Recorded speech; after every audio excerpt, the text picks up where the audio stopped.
ọmọ Yorùbá ó ti dojú ẹ̀ tó bá sọ pé mo máa fi fídíò kan wọ̀nyí nísìnyí ẹ̀rọ Ọlọ́run máa ba gbogbo yín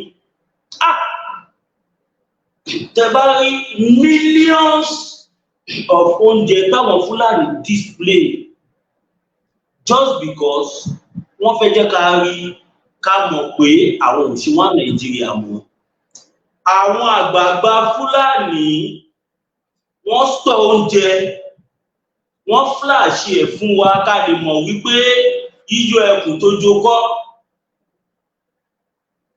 ìtójẹ kẹ́ni bàbá wa nílẹ̀ Yorùbá kẹlọ kó oúnjẹ jọ ìtójẹ kẹ́ni bàbá wa nílẹ̀ Yorùbá kẹ máa múra sílẹ̀ àwọn Fúlàní wọ́n ní nǹkan ọjà ogun wọ́n tún ti mo máa fi fídíò yẹn wọ̀nyí nísinsìnyí tẹ́ máa rí mo ní mo máa fi fídíò yẹn wọ̀nyí ọmọ Yorùbá wàhálà ti dé káyà tètè ẹ wò ohun tó wà lókè ó sì tó aṣọ gbẹ o ohun tó wà lókè sì tó aṣọ gbẹ mo máa fi fídíò kan wọ̀nyí nísinsìnyí nígbà tẹ́mi tí mo fẹ́ ṣe fídíò yìí tí mo kọ́ rí fídíò yìí ẹ̀rù Ọlọ́run bá mi níbi àṣẹ pé oúnjẹ tí wọ́n jẹ́ kó wá sí south ó nídìí kò kìí ṣe oúnjẹ kọ́ dédé staff àṣírí ti tú ẹ̀sùn mọ́ bí ó ní formation kan tí wọ́n lò ẹ jọ̀ọ́ ẹ bá mi share fídíò yìí kó lọ káàkiri kò ṣe pé tó yẹ nífẹ̀ẹ́ mi o bí kò ṣe pé láti gba ẹ̀mí ọ̀pọ̀lọpọ̀ àwọn èèyàn là láti lè jẹ́ kọ́pọ̀lọpọ̀ àwọn èèyàn kọ́ mọ bó ṣe ń lọ bàbá mi kéèké ìmọ̀lẹ̀ mo kí yín ẹ tí share fídíò yìí kéèké ìmọ̀lẹ̀ ẹ share bẹ́ẹ̀ bá ṣe ń darapọ̀ bẹ́ẹ̀ bá ṣe ń wọlé ẹ máa pín ẹ jẹ́ kó máa lọ viral àní mo wo fídíò oúnjẹ yìí mi ò lè wò tán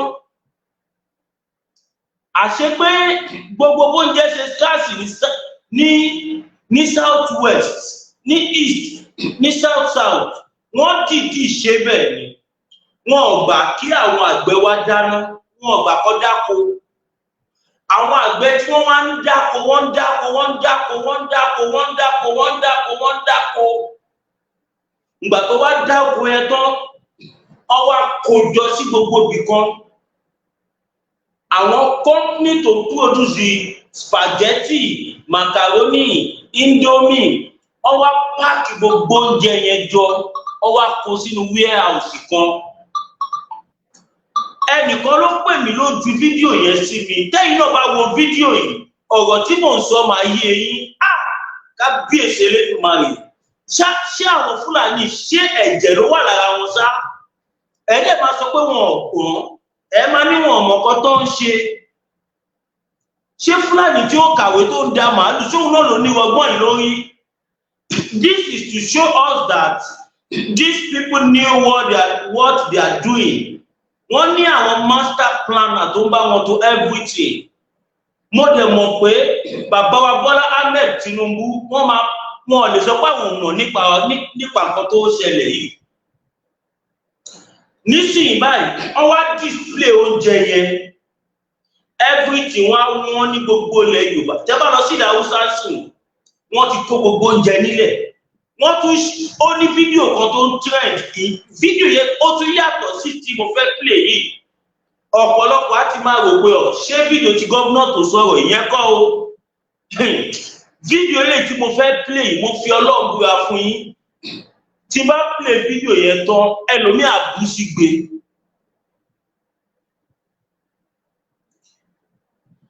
ẹlòmíì máa búsígbe níbí báyìí lénìí pé irú oúnjẹ báyìí wà ebi náà ń pa àwọn èèyàn irú nǹkan báyìí wà ìyà náà ń jẹ àwọn èèyàn mo wá ń gbọ́ formation wípé wọ́n sèbù gbogbo oúnjẹ yẹn síbẹ̀ torí nǹkan tó ṣẹlẹ̀ nígbà ogun Biafra tí wọ́n ní ẹ̀ ń bá àwọn èèyàn jà ẹ̀ ń fún wọn lóúnjẹ. The same thing is about to happen.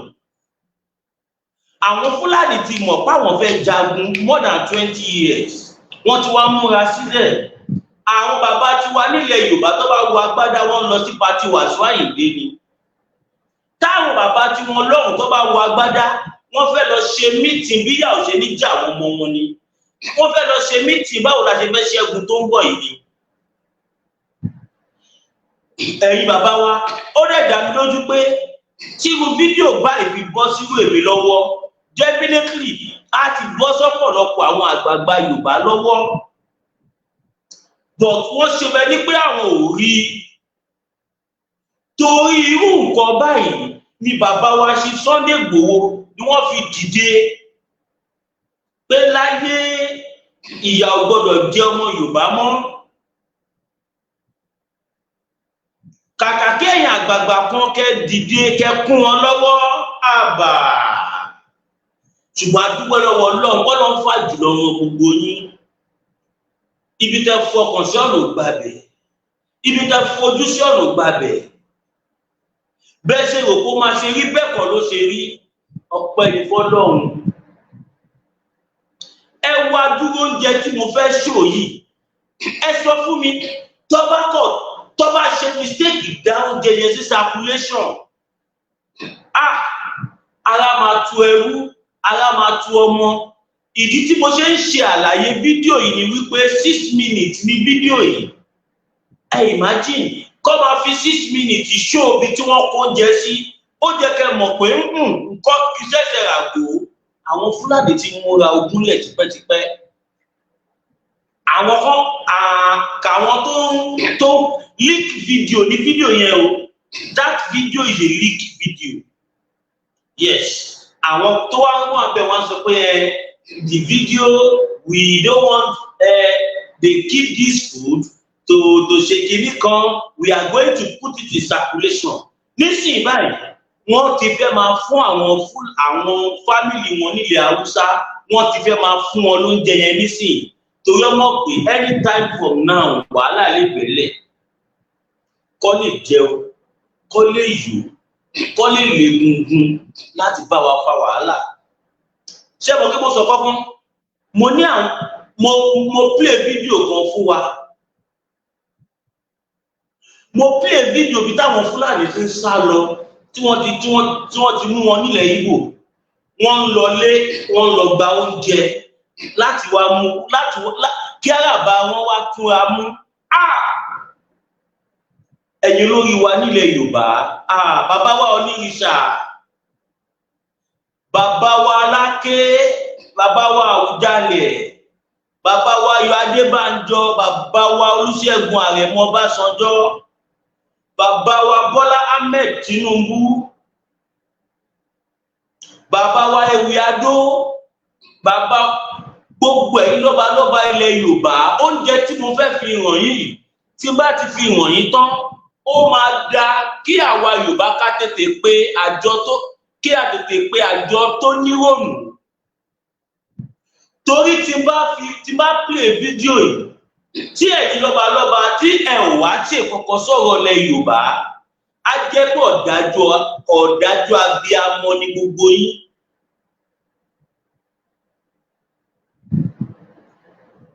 Ẹni tí wọ́n interview ó ní wọ́n kó oúnjẹ kúrò lọ́jà ó ń parọ́ ni o but èèyàn tó sẹ́ndì fídíò yẹn fún èmi ó ní rọ́lọ́ pa ó ní the secret behind this video is not what this man is saying.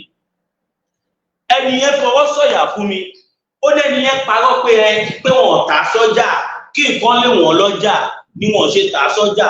Ẹni yẹn fi ń dá mi lójú pé irọ́ ni wọ́n pa pé kò ń ṣe pé kí nǹkan lé wọ́n nílẹ̀ Haúsá ni wọ́n ṣe kó síta wọ́n nítorí àwọn fún ara wọn.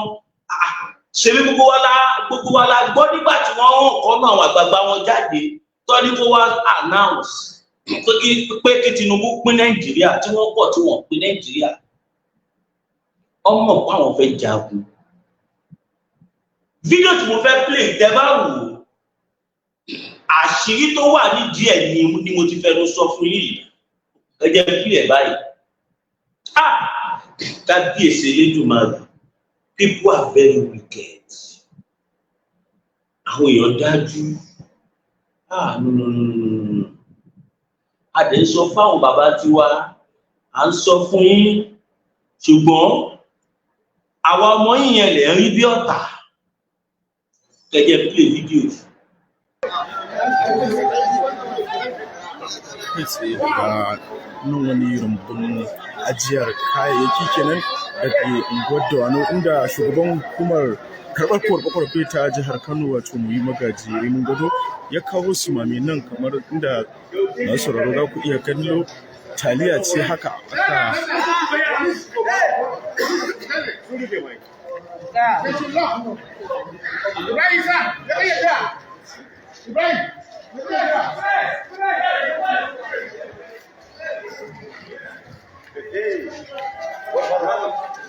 Can you believe this? If you believe this, can believe it.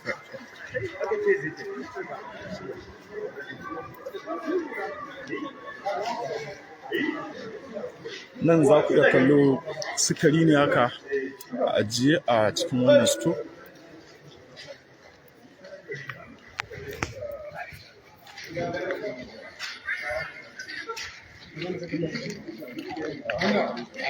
No, this is where I will make my statement. Where is the press? This is where I will make the statement. Amma ba za a je da kuma mutum. Da ya ce yake? A sun yake. Hamisu Rabi ka san shi? Mala Hamisu ba. Shi ne ai. Zan kai daɗe. Mu ɗan koma a wurin can saboda light ɗin ya buɗe. Amma kuma nan hasken anan ma a zai yi amma a nan gurin nan ya dan fa haske ne to kaga muka kai a nan haka sai bakin nan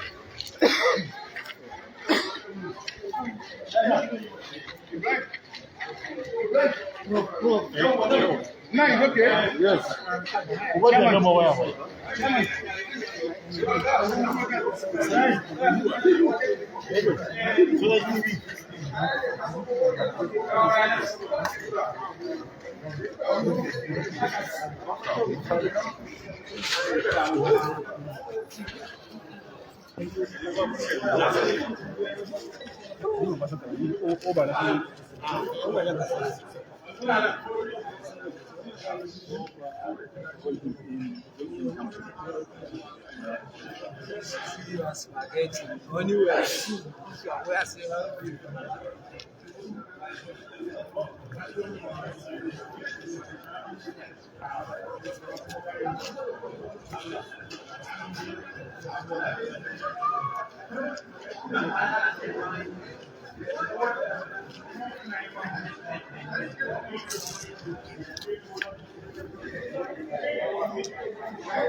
Masu waya da halaka ku same a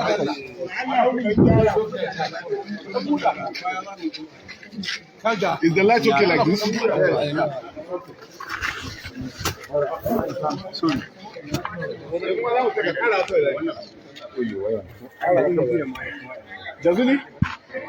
Jazuli, can you go live? Live. Okay, yeah.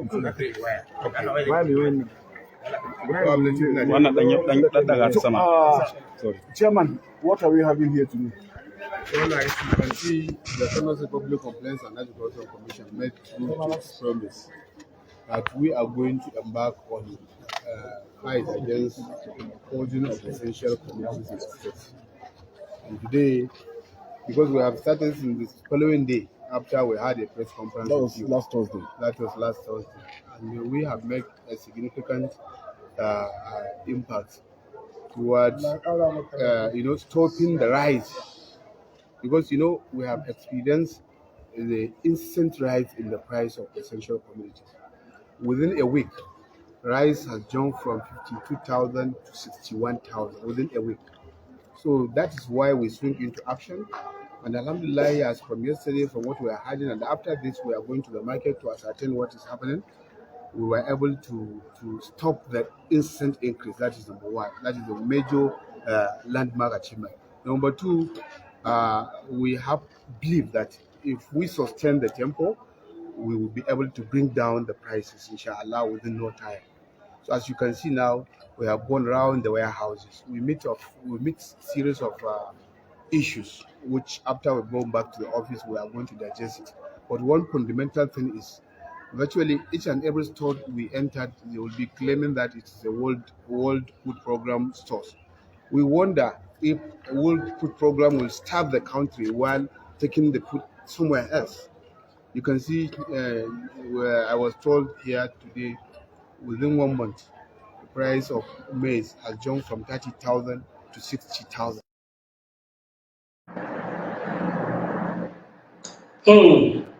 Ṣé ẹ̀yin náà ti rí fídíò yẹn?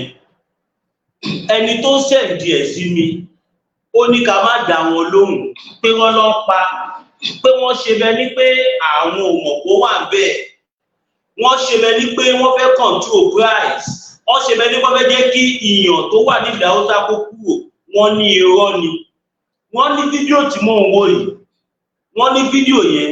Wọ́n ní each state ni wọ́n ní warehouse bẹ́ẹ̀ sì. State kan ẹyọ kan, state kan ẹyọ kan, state kan ẹyọ kan. Pé nítorí tó bá bẹ̀rẹ̀, ibẹ̀ ló ti máa bẹ̀rẹ̀ sí ní dá oúnjẹ síta fáwọn èèyàn lọ́pọ̀ yanturu. Àwa Yorùbá dẹ̀ wà bíbà á dẹ̀ lanu sílẹ̀ à ń wò. Abẹ́ ti gbàgbé nǹkan tó tán ogun Biafra. Ẹ ti gbàgbé. Ṣé mọ̀ pé yàn ti bẹ̀rẹ̀ sí ní múlẹ̀ Yorùbá báyìí? Ẹ̀yin olówó lè mọ̀ nígbà tó jẹ́ pé fowó rà nǹkan kan. Ṣé bàbá wa Bọ́lá Ahmed Tinubu ni mo fẹ́ lọ fowó rà nǹkan ni? Ṣé Sanwó-Olú ló fowó rà nǹkan ni? Ṣé gómìnà Ògùn state bí tí mo wà ló fowó rà nǹkan ni? Ẹ wò ó, ẹ̀yin àgbààgbà ilẹ̀ Yorùbá, ẹ yá tètè. Ibi tó yẹ kẹ́ ti fura, àwọn àgbẹ̀ ń dáko. Kò ṣe báwọn fẹ́ dáko, wọ́n á lọ bẹ̀, wọ́n á lọ pa àwọn àgbẹ̀, wọ́n á pa wọ́n sóko wọn, wọ́n á fi màálù jẹ gbogbo wọn. Àwọn ọlọ́dẹ á wọ̀gbẹ́, wọ́n á fẹ́ lọ pẹ wọn. Àwọn Arábí wọ́n á wọnú ìgbẹ́ pẹ̀lú wọn, wọ́n á pa wọ́n síbẹ̀, wọ́n á dẹ̀ sálọ. Tọ́ba rẹ́ni tó lówó nílẹ̀ Yorùbá, wọ́n á palẹ̀ mú ẹ̀, wọ́n á jí gbé, wọ́n á tún pa. Abẹ́ ti gbàgbé Mr. Gbenga, ẹ ti gbàgbé títí Dr. Fatah Bóòdì, ẹja dókè lọ́hùn náà, ẹ kì í gbọ́ kankan. Bitter tea ẹkùn tí ń wọ̀yá ẹ̀jà pẹ̀lú àwọn kíndìnrín tó ní stone nínú ìyẹn kidney stone yóò mẹ́ẹ̀tì ẹ̀ tẹ́sí yádànù nínú àgọ́ ara yín. Òun kan náà ló ṣiṣẹ́ fún liver ìyẹn àìsàn jẹ̀dọ̀jẹ̀dọ̀, a sì tún máa ṣiṣẹ́ fún àti ìyẹn ìṣòro àìlèmí sókè sódò dáadáa. Láàólà bitter tea ló tún ṣiṣẹ́ fún ìkúnpá gíga ìyẹn high blood pressure. Bákan náà gbogbo ẹ̀yin tẹ́ ẹ bá ní ìṣòro ìsétọ̀ tí a mọ̀ sí prostate cancer, gbogbo àwọn àìsàn tá a là kalẹ̀ yìí pátápátá òun ni láàólà Agba bitter tea yóò bá wà yá àjà. Ìṣòro ara ríro ń kọ́ láàólà bitter tea òun ni kẹ́ ẹ gbẹlura láti wá rí egbòogi láàólà bitter tea rà. Àbí tẹ́ ẹ bá fẹ́ mọ ibi tí wọ́n tẹ̀dó sí, ẹ mẹ́sẹ̀jì wọn lórí àwọn WhatsApp numbers yìí +447-4245-27137 àbí àwọn Nigeria numbers yìí 08033194355 tàbí 08026265000. Kò bára rí ẹ̀rí inú ẹ̀jẹ̀ ti kàn jẹ̀gbọ̀n lọ́wọ́ láàólà bitter tea gbẹlura kò rí yàtọ̀ bẹ̀. Tẹ́ bá rántí, ẹ máa rí pé ní last month wọ́n ti ṣe ẹ̀mọ̀ pàwọn Fúlàní máa ń respect àwọn àfa àwọn ńláńlá tó jẹ́ àwọn àgbààgbà wọn, kààgà tó bá jẹ́ àwọn tó máa ń dá òkú lẹ̀. Wọ́n máa ń respect àwọn olórí wọn gan. Wọ́n ti olórí wọn síta, wọ́n ní kó wá jẹ́ kí gbèyàn kó wá sọ fún Tinubu because wọ́n kọ lẹ́tà kan ní January ìgbà tó kọ lẹ́tà yẹn wọ́n ní àwọn olórí àwọn da àwọn, mò ń túmọ̀ ẹ̀ sí Yorùbá ni ò páwọn olórí àwọn da àwọn tó wọ́n ní Fúlàní ló máa gbé ìjọba Nàìjíríà fún, tàbí kọ́ gbé fún ọmọ Yorùbá ẹni tó máa ṣe tàwọn Fúlàní. Tinubu tó wá gbé fún kò ṣe tàwọn Fúlàní kíníkan. With that wọ́n fẹ́ pín kúrò lára Nàìjíríà káyè lè gbà àwọn Fúlàní dáadáa. Àwọn àgbààgbà wa kan tún wá dúró pé wọ́n tún ní pín. Bóyá èyí ò tí gbọ́ nǹkan tí wọ́n ní káwọn àgbààgbà wọn wá sọ, ẹ jẹ́ pílẹ̀ kí ẹ gbọ́. Wai misa ba a raba ƙasa ga don Allah a ba kowa tashi. Inyamurai a ba su yi Biafra, Yarba a ba su yi Oduduwa Republic, mu ko in Najeriya in su canza mata suna muka yi. Shikenan maganin ƙeya rabuwa. Ni ban san taurin kan da ke ɗiban mutanen mu ka arab in ba a raba ƙasar shi mai umarnin zama da su. Mutum ne ya riga ya rena ka bai son ko ni kai bai gani nai duk kokarin da kai mai bai gani. Don Allah mai auhan zama da wannan ɗan iska. Don haka Allah don rahamaka ka kawo kaddara ta sa an karaba Najeriya. Kuma a raba ta uku ba biyu ba, a raba ta uku, ya raba a ba su tasu inyamurai a ba tasu muku ba tsaya ga tamu. Da shi kenan ba. Amma ku zo kuna ta mai Allah shi ɗebe ma mai albarka. Man mi. Bannan da sun kai mana ni yanzu idan sa akwai mai. Amfanin mi man yayi mana mu talakawa, su manya suke shan man. Shi yasa ba su araba. Allah ka bari yanga. Araba a ba kowa tashi.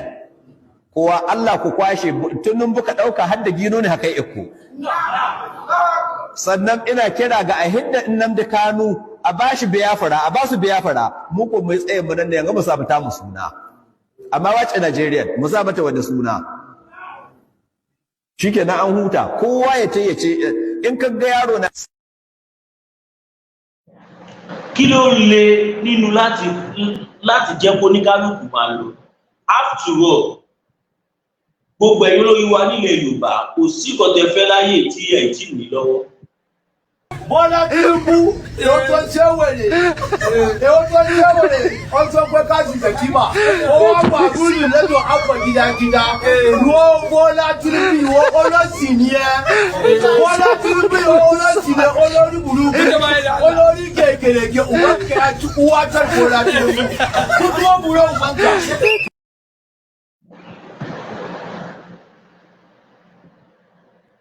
Bọ́lá Tinubu èwo tó ṣe wèrè ọ̀sán pé káàsì tẹ̀kímà owó àgbà gúrì lẹ́dọ̀ àpọ̀ gidagida ìwọ Bọ́lá Tinubu ìwọ olóṣì ni ẹ Bọ́lá Tinubu ìwọ olóṣì ni olórí burúkú olórí kékeré òwò kẹ́ẹ̀tù wá tẹ̀ Bọ́lá Tinubu kúkú ó burú òun kà. Ṣé wọn ìbò ni máa wà nígbà ayé Buhari? Nífẹ̀ẹ́ wa ọ̀tọ̀ ni wá. Ọmọ Sàkáláyà ọdún olè Tinubu olè ọ̀rọ̀ jẹ́ filé bàbá rẹ̀ pọ̀ gbòòrò ẹ̀dẹ̀ ẹni wọ́n filé wọn náà ọmọ Sàkáláyà náà ọ̀ọ́dẹ láti bàbá lẹ́dẹ̀ ọ̀ọ́dẹ nípò kankan lẹ́dẹ̀ ilẹ̀ ẹjọ́ bìrù sí àwọn tó sílẹ̀ fún ẹ̀dẹ̀ wọ́n bìrù sí ọ ọmọ Sàkáláyà náà ìṣẹ́jọ́ náà ń jẹ́ ọ̀ọ́dẹ ní jẹ́ ọmọ Sàkáláyà náà ọ̀ọ́dẹ jẹ́ filé bàbá rẹ̀ pọ̀ gbòòrò ẹ̀dẹ̀ ẹni wọ́n filé wọn. Inú ẹ̀wù ìyàwó ṣe ń jẹ́ àwọn èèyàn nú. Mo ṣe program kan lẹ́ẹ̀kan, èyí dẹ́gbà tí wẹ̀ ti miss. Wọ́n náà fẹ́ regulate social media. Débi pé nǹkan tí gọ́ọ̀mẹ̀ntì bá fọwọ́ sí nìkan la máa sọ. Ìwọ́n tó bá dẹ̀ máa sọ, máa lọ gba license. Country, please, if government work, if they cannot protest, we Yaloja, we go open our nyash, we go open our press, we go protest. Too much stubbornness, too much for this country. For before you win, you go suffer. The stubbornness is too much. Please, make them find solution for this things. It's too much. Gary 2,000 naira. Since when my father bought me, I did not buy 1,000 naira pence of Gary. They're selling it 2,000 naira now. It's too much. The stubbornness is too much. Even the rice, the Rika one rice of 1,200 naira for what 3 easy. It's too much to buy meat. With the even the commerce don't rise up. Two fish for Chicago or Chicago 1,200 naira, 3 of pieces of it. It's too much.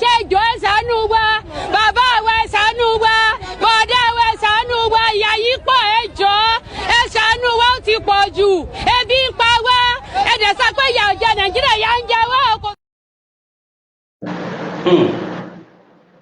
Ẹ̀yin náà wò pẹ̀lú adúró oúnjẹ tí mo fi hàn yín lẹ́ẹ̀kan yẹn tó yẹ ká tún irú èèyàn báyìí mú tó yẹ ká tún irú èèyàn báyìí lù yìí.